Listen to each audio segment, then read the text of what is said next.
नमस्कार, मैं हूं करिश्मा श्रीवास्तव और आप देख रहे हैं INS न्यूज प्लस। खबरों की शुरुआत करें उससे पहले एक नजर हेडलाइंस पर। दिल्ली में दोबारा लॉकडाउन लगने की सारी अटकलों को किया खारिज। राज्य के स्वास्थ्य मंत्री सत्येंद्र जैन ने कहा कि राजधानी में दोबारा नहीं लगेगा लॉकडाउन।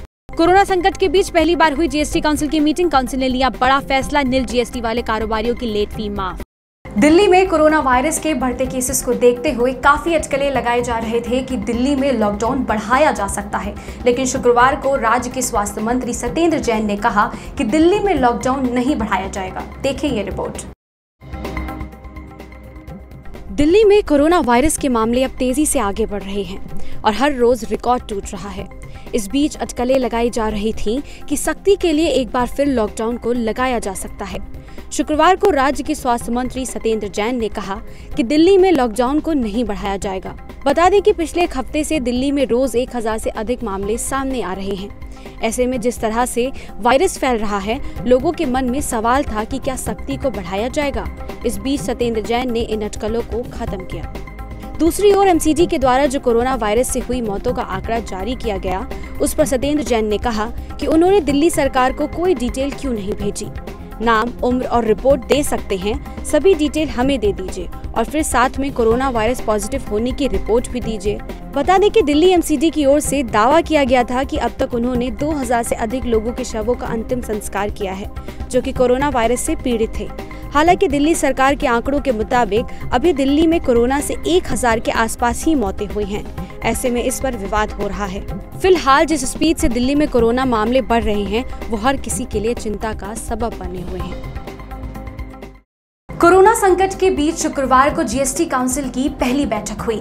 वित्त मंत्री निर्मला सीतारमण की अगुवाई में हुई इस बैठक में जीएसटी लेट फी से परेशान कारोबारियों को राहत मिली है। देखिए इस रिपोर्ट में इन कारोबारियों को क्या राहत मिली है। कोरोना संकट के बीच शुक्रवार को पहली बार हुई जीएसटी काउंसिल की मीटिंग।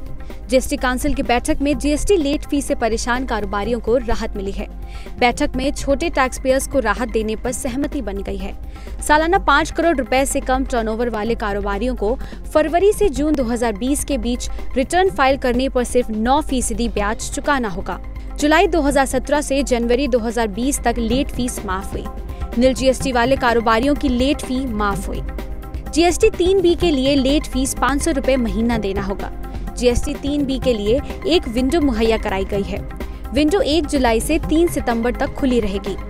5 करोड़ रुपए से कम टर्नओवर पर 18% की जगह 9% ब्याज देना होगा। कोरोना संकट के बीच में पहली जीएसटी काउंसिल की बैठक 11 बजे वीडियो कॉन्फ्रेंसिंग के जरिए शुरू हुई। इससे पहले मार्च में हुई जीएसटी काउंसिल की 39वीं बैठक में भी कोरोना वायरस को लेकर अर्थव्यवस्था पर पड़ने वाले प्रभाव को लेकर चर्चा हुई थी। उस दौरान भारत में कोरोना वायरस के मामले बेहद कम थे और लॉकडाउन का भी फैसला नहीं लिया गया था।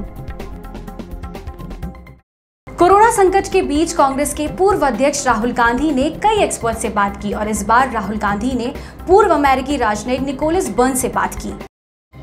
कोरोना वायरस संकट के बीच कांग्रेस नेता राहुल गांधी ने शुक्रवार को पूर्व अमेरिकी राजनयिक निकोलस बर्न्स से बात की। दोनों ने इस दौरान दुनिया में इस वक्त के माहौल पर बात की। इस दौरान अश्वेत नागरिक, हिंदू, मुस्लिम, लोकतंत्र समेत कई मुद्दों पर बात हुई। इसके साथ ही राहुल गांधी ने असहिष्णुता का मुद्दा भी उठाया।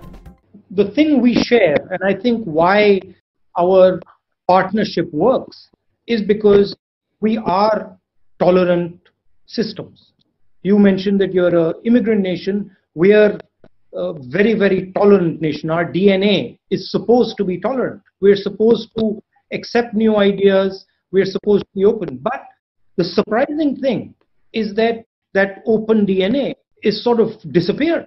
I mean, I say this with sadness that I don't see that level of tolerance that I used to see. I don't see it in the United States and I don't see it in India.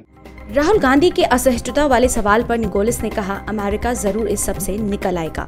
The good news is that we have people demonstrating all across the country in every major city in the United States this week peacefully on behalf of tolerance, inclusion, minority rights, all these essential issues at the core of our democracy. And I think one advantage that we democracies have, say, over an authoritarian country like China, is that we can correct ourselves. There's a self-corrective part of our national DNA in India and the United States. And as all democracies, we resolve this at the ballot box in free and fair elections. We do not turn to violence. We do this peacefully. That's the India tradition that we love about India from your founding in the 1930s, the protest movement, the Salt March, all the way to 1947 and 48. So I take the rule that I can't comment on your country because I don't know it nearly as well, obviously, but my country, I think, will be back. We'll be back. We'll strengthen our democracy. Ladakh में भारत और चीन के गतिविरोध पर Nicholas ने राहुल से सवाल किया। इस पर राहुल ने कहा कि वह चाहते हैं कि इसका हल लोकतांत्रिक तरीके से ही निकले। What China lacks is the sophistication and openness of a democratic country like India or the United States. China's a fearful leadership, fearful men trying to preserve their own power, increasing the grip that they have on their own citizens. Look what's happening in Xinjiang against the Uyghurs and in Hong Kong, just to give those examples.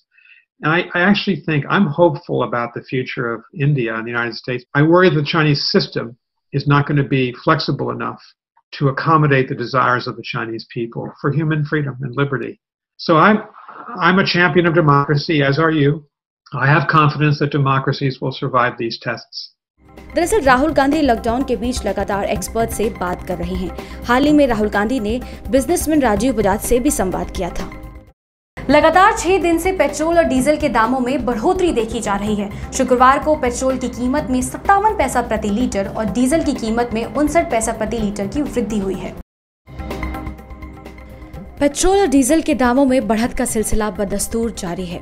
शुक्रवार को भी petrol के दामों में 57 पैसे प्रति litre और diesel के दामों में 59 पैसे प्रति लीटर की बढ़ोतरी की गई है। पिछले 6 दिनों से लगातार पेट्रोल और डीजल के दाम बढ़ रहे हैं। इन 6 दिनों के अंदर दिल्ली में पेट्रोल के दाम 3 रुपए 31 पैसे प्रति लीटर और डीजल के दाम 3 रुपए 42 पैसे प्रति लीटर बढ़ चुके हैं। इससे पहले गुरुवार को पेट्रोल और डीजल के दाम में लगातार 5वें दिन बढ़ोतरी की गई थी। देश की राजधानी दिल्ली में पेट्रोल 74 रुपए प्रति लीटर हो गया था और डीजल की कीमत भी बढ़कर 72.22 रुपए लीटर हो गई थी। शुक्रवार को हुई बढ़ोतरी के बाद पेट्रोल की कीमत 74.57 रुपए प्रति लीटर और डीजल की कीमत 72.81 रुपए प्रति लीटर हो गई है। और इसी के साथ INS न्यूज प्लस की खबरों में इतना ही। इजाजत दीजिए, नमस्कार।